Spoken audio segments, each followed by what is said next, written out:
TPCC working president Jaggareddy, DCC అధ్యక్షురాలు నిర్మలా జగ్గారెడ్డి సమక్షంలో కాంగ్రెస్ పార్టీలో చేరిన సంగారెడ్డి మున్సిపల్ చైర్మన్ బొంగుల విజయలక్ష్మి రవి, 5వ వార్డు కౌన్సిలర్ అమీర్ బేగ్, 6వ వార్డు కౌన్సిలర్ సోహెల్ అలీ.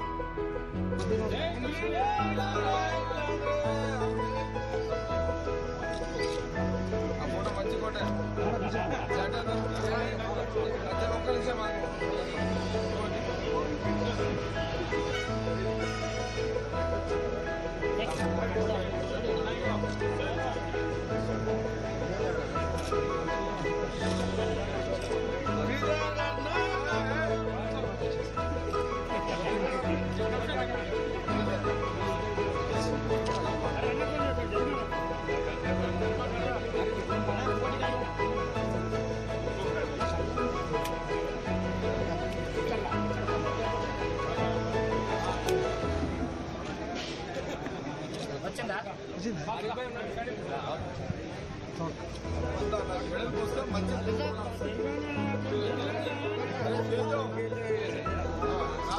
తీసుకోమని